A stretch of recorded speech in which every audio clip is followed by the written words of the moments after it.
Let's talk about why 99% of Christians will never reach their full potential. And if you don't already know who I am, my name is Mecca. This channel is called Mecca.mp4, where I come on the internet and I try to help other Christian entrepreneurs grow in their life, grow in their journey, grow in their business, and just try to share my insight on things that I find valuable. Most of the time, it's not because we're not talented or we don't have opportunities or the devil's always trying to plot on our downfall. Like, I know that can be true in a lot of scenarios. Like, if we look at Job in the Bible, like, bro was getting cooked, right? But at some point, we have to stop blaming the external circumstances, the external situations, and we really just have to look ourselves in the mirror and just be real. Like, is Satan our enemy? Yes. Can we be dealt bad cards? Yes. But at the same time, the biggest obstacle beyond, the enemy, our circumstances, is truly ourselves. The flesh wants to do everything that's contrary to God. Your flesh is not your friend. It's not your buddy. It's not someone you can just hang out with and tell,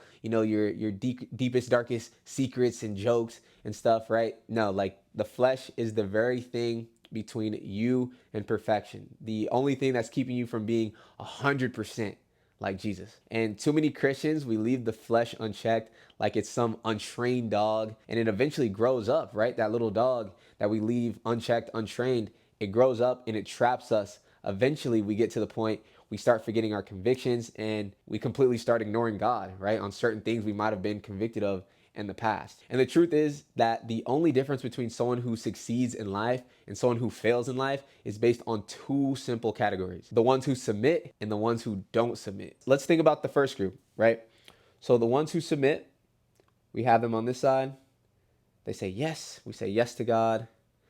On this side, they're saying no to God. The first group, the people that say yes to God, these are the people who surrender everything to God, including their plans, their desires, their struggles, whatever it might be. They trust that God's plan overall is higher than their plan. And they realistically just let God take the wheel in all circumstances and situations. And then we have the second group, right? The people who don't submit to God. These are the people who are always worrying. They always want to take control in their situations. It's hard for them to really let God just navigate and do his thing. It's because they're trying to hold on to the wheel instead of letting God take full control. They rely on their own wisdom, their own merit, their own plans, and their own timing. They usually resist correction, they reject guidance, and they refuse to trust in God fully. And because of that, these people fail, right? So over here, the people that succeed, they succeed. Or the people that say yes, they succeed, right? And the scary part is that most of the time that you can't even tell someone's not submitted, right? Like, for example, early in my walk, I used to think, being submitted was giving up like the big sins. Now that I'm not drinking, I'm not getting drunk no more, doing a whole plethora of fleshly, worldly things that are considered by most people not bearing good fruit, right? I thought once I submitted those things, I'm good. And trust me, like, these things are great. Obviously, these are like the big sins in a sense, like, the external ones that people can see right away. And these are great. Trust me, if you're getting over these, that's amazing. Like, you're on your walk, you're on your path. But soon enough, you'll realize, like, that's not the full picture. That's not the whole story. Now it's time to truly submit, right? Once you're starting to get called deeper into your faith, that's when the things that aren't as obvious, right? Like gossiping, your pride, right? That you hide behind closed doors, certain music that you listen to that appeases the flesh. That's where the true submission comes in, right? Like, it's easy to go to the gym, you lift a bit, you get a pump in, right? You get a little sweaty, and then you go home and call it a day, right? But if you truly want to build muscle, you got to go deeper than just 10 minutes on the Stairmaster, right? We got to go deeper than, not smoking weed or not drinking or whatever it might be, right? You have to get called to a place that's deeper, right? And that's really where the true submission goes. It's like truly giving up the things that you don't want to give up, right? That's the true submission. Like, even Jesus said himself that it's not enough to not commit adultery.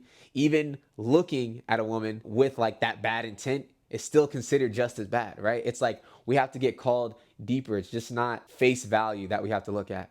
When it comes to true submission, like, we have to really go beyond what's on the surface. And this is honestly where most people get stuck. Like, we want success, we want blessings, but we don't want to submit, right? We want to start businesses without God. We start channels and pages and Instagrams without God. We make our whole life plans, our New Year's resolutions, all without God, right? If you're going to make up your mind on something before getting God's input, when things don't work out, you can't really sit there and expect, why didn't it work out for me? Why did this certain situation not go my way?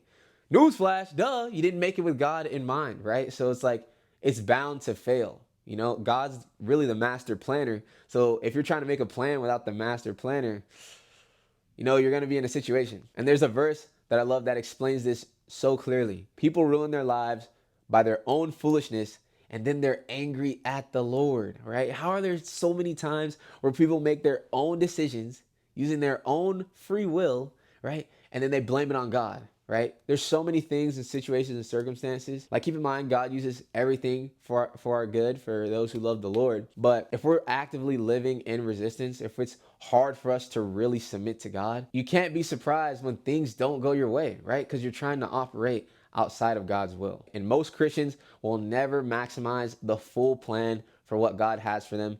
Your potential is all tied to how much you're willing to submit to God. God doesn't call you to understand everything. He only asks for your obedience. If he tells you to go, you have to go. And if he tells you to stay, you have to stay. Like, if we think about Noah's Ark, if he really sat there and tried to question God's like perfect will, like, why am I building this boat? Like, it's never rained on the earth before, right? So like, why do I have to build this giant boat? I don't know if there was oceans at the time. I don't know what was going on, right? But I know it didn't rain. Right. So it's like, why am I building this boat? Why am I gathering all the animals from across, the world? Right. It just didn't make sense. Right. But in a sense, his submission saved his life. And the same goes for us. There's so many doors that can be opened just by submitting and giving it to God. Right. So you really genuinely have to ask yourself, have you fully submitted to God? Are you still trying to go your own way? Are you still trying to do things your own way? Are you still waiting for things to be easy? Are you waiting for the perfect moment? The conditions will never, ever be perfect, right? You just really have to depend on the Lord and submit. I want to encourage anybody that if you're really dealing with, having a hard time submitting to God, really just have the perspective that whatever's on the other side of whatever you're giving up is 100 times better, especially for those who have been saved already. You know exactly the submission and peace of God is way greater than any worldly desire, worldly situation or circumstance that we can achieve. So just think about that, right? When you're making decisions, because the worst thing is to never ever reach the fullness,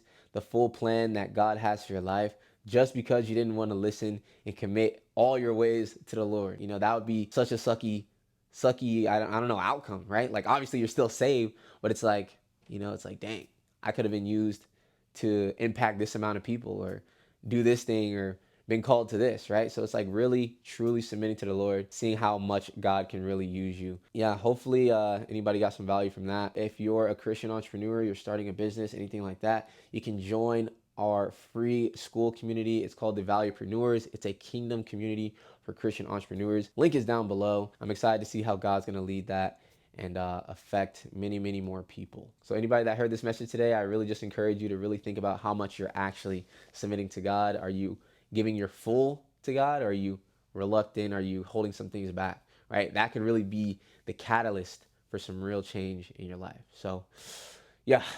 So until next time, peace.